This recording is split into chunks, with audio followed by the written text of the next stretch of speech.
Franck Ferrand raconte sur Radio Classique. « 11 janvier 1923, au petit matin, 3 divisions françaises et 2 divisions belges.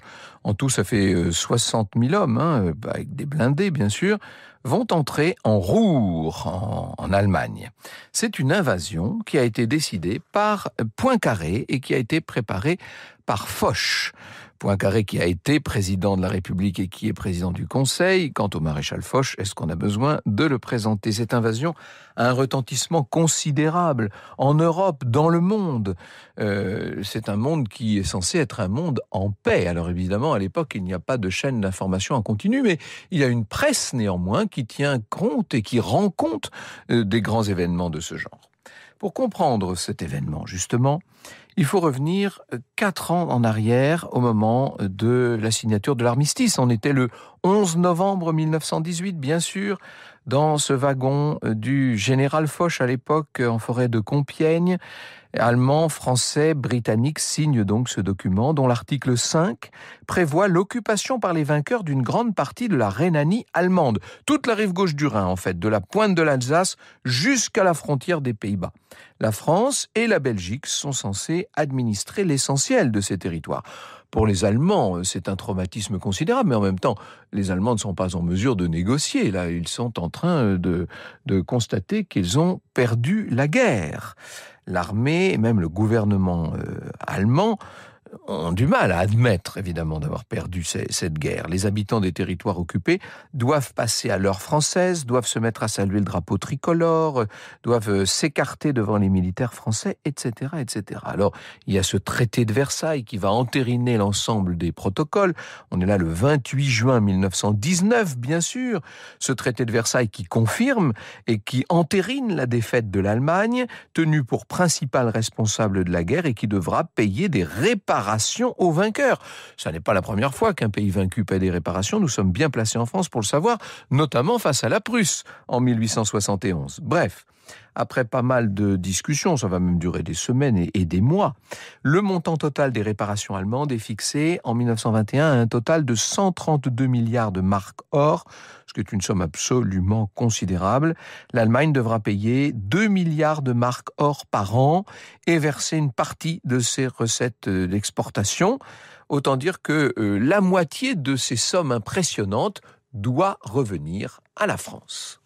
Franck Ferrand sur Radio Classique. L'Allemagne va commencer à payer, d'abord en nature, sous forme de charbon, de coke, de bois aussi, considérablement. On a beaucoup de bois allemand qui arrive au tout début des années 1920 en France. Mais très vite, le chancelier, c'est Joseph Wirth, il va faire état de difficultés financières et il demande un moratoire dans le paiement de ces réparations de guerre. Et dès le début, l'Allemagne va faire défaut sur les livraisons de charbon qui se mettent à baisser.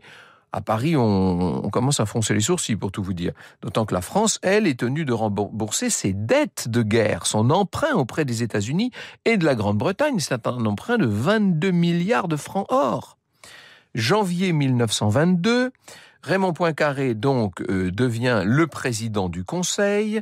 Vous connaissez la germanophobie de celui qui, pendant toute la Première Guerre mondiale, était le président de la République. Bien sûr, un Lorrain, Poincaré, ne l'oublions pas. Et dans son discours d'investiture à Matignon, il affiche 2 priorités absolues. Obtenir le paiement des réparations, mais avant tout, garantir la sécurité de la France face à l'Allemagne, et ce pour longtemps.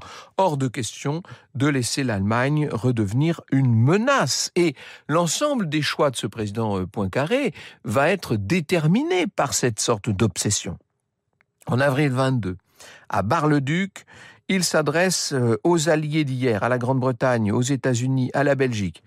Si par malheur, c'est Raymond Poincaré qui parle, si par malheur nos alliés ne croyaient pas pouvoir s'associer aux mesures qui nous paraîtraient nécessaires pour le respect de nos droits, alors nous userions de la faculté que nous donne le traité, sous-entendu le traité de Versailles bien sûr, qui en pareil cas autorise formellement une action isolée. Et voilà.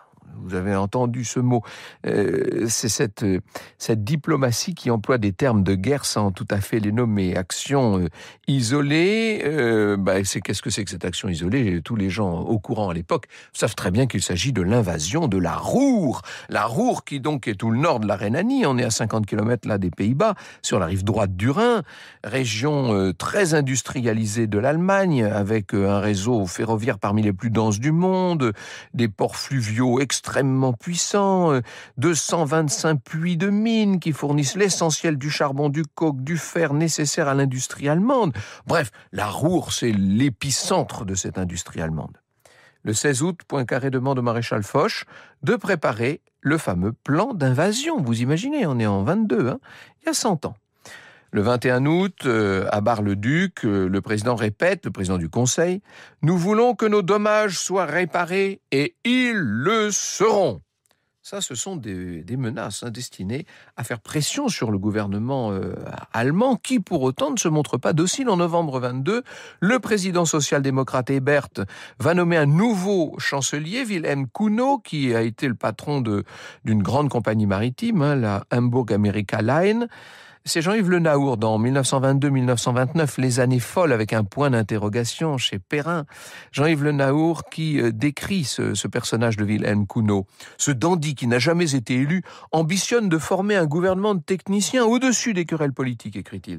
En réalité, il représente les intérêts industriels, obtient le soutien de la droite et du centre, mais rejette les socialistes dans l'opposition. Après Wirth qui s'efforçait d'exécuter les obligations de l'Allemagne, voici un chancelier décidé à ne rien payer, comme l'indique son slogan « Du pain d'abord, les réparations ensuite ».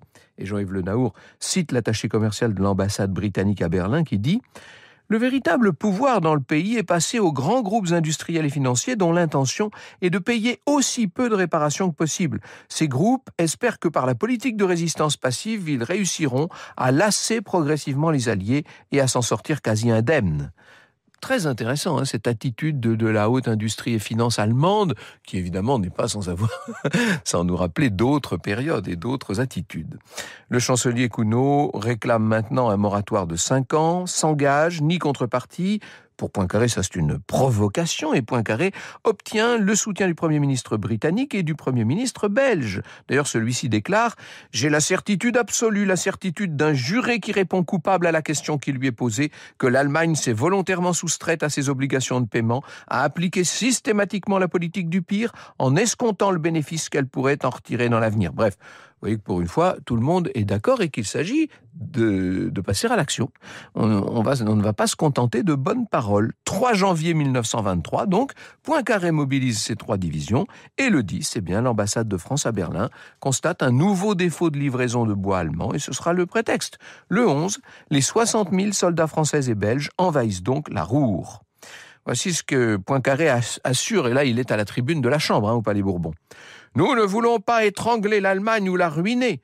Nous voulons obtenir d'elle ce qu'elle peut raisonnablement nous verser, la contraindre à nous remettre le bois et le charbon qu'elle nous doit et qu'elle nous devra demain. Et évidemment, les députés français sont tout à fait d'accord, comme on peut lire dans les comptes rendus des débats à l'Assemblée, enfin à la Chambre des députés, comme on disait à l'époque, applaudissements nourris sur tous les rangs. Reste une inconnue de taille que Foch exprime devant Poincaré. Et si les Allemands résistaient ? Alors, dans un premier temps, les Allemands sont sidérés par cette invasion des Français et des Belges. Ça va durer 2 jours de pure sidération. Et dès le 13 janvier, néanmoins, le chancelier Kuno, va ouvrir les hostilités. Alors quand je dis les hostilités, pas militaires, puisqu'à l'époque l'Allemagne est désarmée, bien sûr, mais les hostilités politiques et sociales. Kuno demande aux fonctionnaires de la Ruhr de désobéir, aux ouvriers de se mettre en grève. Il promet aux entreprises de les indemniser. Les mines, les usines, les gares sont mises à l'arrêt. Bref, c'est ce qu'on appelle la résistance passive. Mais une résistance passive à l'allemande, extrêmement efficace, organisée et déterminée. Les tensions entre les habitants et ceux qui désormais sont les occupants, ces tensions deviennent explosives. Le 31 mars, à Essen, une douzaine de soldats se présentent devant le garage central des usines Krupp pour recenser les camions. Et le patron, c'est Gustav Krupp en personne, a été prévenu la veille. Et pourtant, à l'approche des Français, les sirènes de l'usine se mettent à hurler. 30 000 ouvriers débrayent. Ils encerclent les soldats qui se réfugient dans un garage pour mettre sur pied une mitrailleuse. Les ouvriers projettent de la vapeur sur les soldats. Un lieutenant est brûlé. Il ordonne un tir de sommation. Seulement les ouvriers avancent encore. Et là, le lieutenant ordonne de tirer. Et là, 13 ouvriers sont tués. Il y a 52 blessés sous les fenêtres même de Gustav Krupp qui n'a pas levé le petit doigt.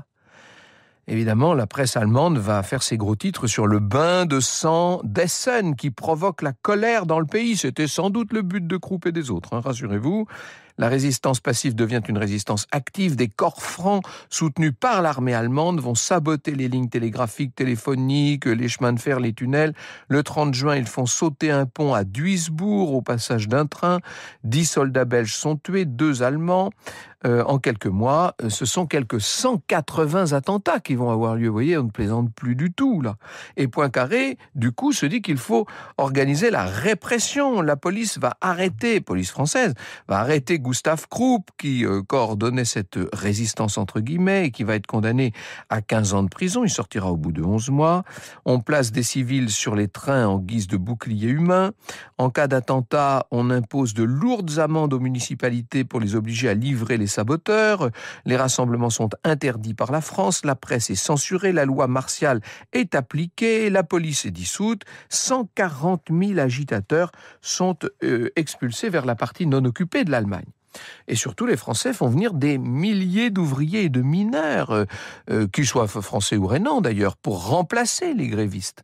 On va relancer les usines, les mines, on va parvenir à prendre le contrôle de toute la production. Je ne sais pas si vous imaginez l'extraordinaire traumatisme que ça représente pour la population allemande et en même temps, dans la population française, l'espèce de scandale de ces Allemands qui refusent de respecter les engagements qu'ils avaient pu prendre au moment de la signature des traités. En juillet 23, on va quand même réussir à tirer 1,5 million de tonnes de charbon et ça permet à la France de se rembourser, j'allais dire sur la bête, en tout cas en nature. Cuno donne l'ordre de cesser les attentats et les sabotages, la résistance passive s'épuise, les conséquences économiques du financement de la grève sont calamiteuses, grève qui coûte plus cher à l'Allemagne que les réparations à verser. Et Cuno, qui ne veut pas recourir à l'impôt, va faire tourner la planche à billets, vous me voyez venir. C'est-à-dire que là, on va voir l'inflation apparaître et on va voir l'inflation s'envoler. Le prix du pain double tous les 3 jours. Un ticket de tramway se met bientôt à coûter 1 million, 10 millions, 1 milliard de marques papier. Bref, le marque n'a plus aucune valeur. Il faut maintenant des millions de marques papier pour acheter $1, d'autant que les industriels de la Ruhr utilisent les indemnisations du gouvernement pour acheter des devises étrangères, ce qui permet de spéculer encore un peu plus, et le marque s'effondre. Il y a une zone quand même qui est préservée du marasme, c'est précisément les territoires occupés, Rhénanie et Ruhr, où il y a du travail, où les francs sont utilisés comme deuxième monnaie qui peu à peu d'ailleurs se substitue à la première.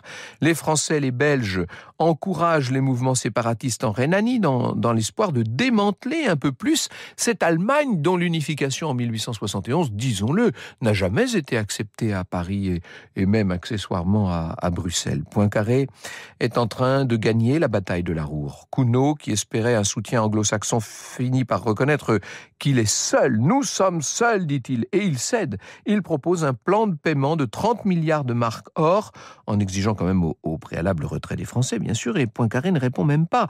Cuno doit démissionner.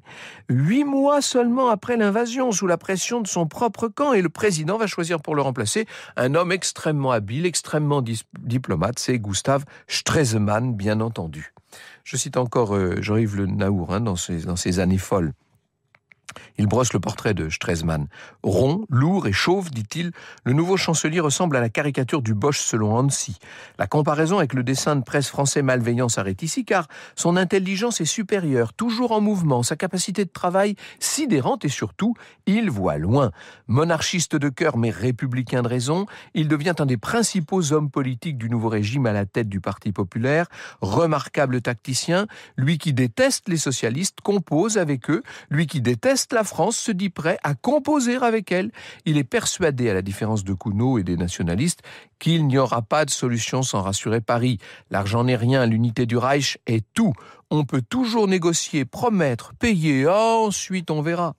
Stresemann appelle à des discussions, il propose une coopération économique avec la France et le président Hébert va proclamer: pour maintenir la vie du peuple et de l'État, nous sommes aujourd'hui dans la mère nécessité d'interrompre le combat. Et à Paris, le nouveau président Mitterrand, exulte et la Chambre applaudit à tout rompre. Poincaré, lui, continue à faire la sourde oreille. C'est à voir, dit-il. La proclamation maussade d'une trêve inévitable n'est rien. C'est l'exécution qui est tout. Ah oui, toujours le bon sens lorrain de Poincaré. En réalité, Poincaré veut plus que du charbon et des réparations. Lui, ce qu'il voudrait, en vérité, c'est la sécurité. Il est intraitable, Poincaré. Il veut aller au bout de son plan et le nouveau Premier ministre britannique, c'est Andrew Baldwin, le soupçonne carrément de vouloir laisser pourrir l'Allemagne au risque d'empoisonner l'Europe. D'ailleurs, l'Observer de Londres va le surnommer Napoléon IV. Poincaré, c'est vrai, veut des réparations, il veut affaiblir durablement l'Allemagne, tout ça est certain, mais s'il refuse de se retirer de la Ruhr, c'est qu'à ses yeux, cette région, dans l'occupation et avec tout ce qu'elle rapporte, constitue un gage politique irremplaçable. Elle lui permet d'affirmer la puissance de la France en Europe, de forcer l'Allemagne à respecter le traité de Versailles.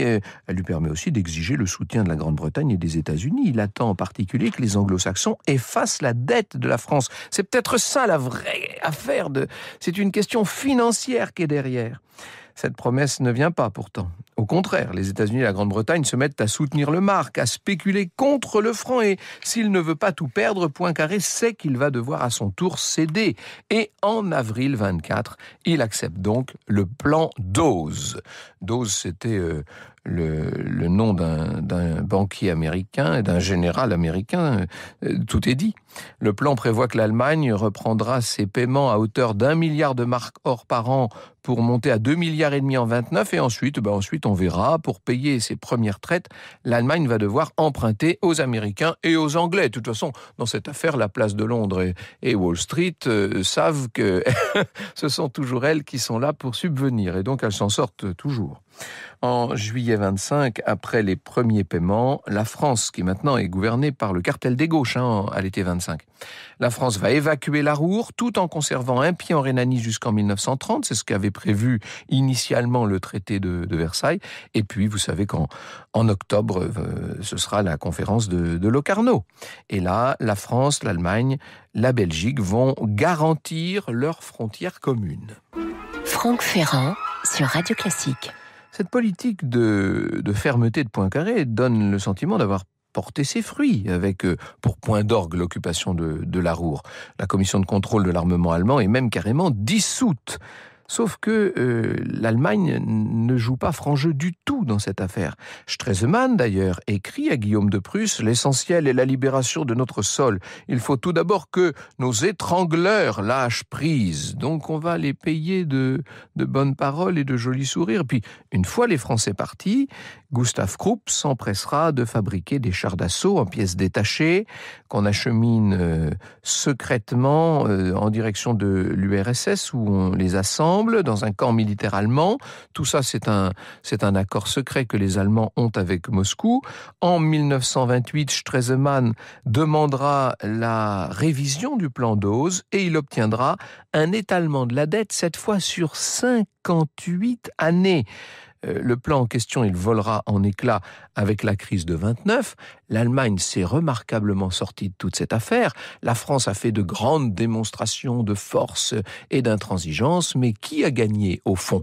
Qui a gagné ? Eh bien, c'est l'espèce d'opiniâtreté allemande, doublée, c'est vrai, de beaucoup d'habileté diplomatique. Il y aurait tant à tirer comme leçon de cette affaire de la Ruhr. C'était il y a exactement 100 ans.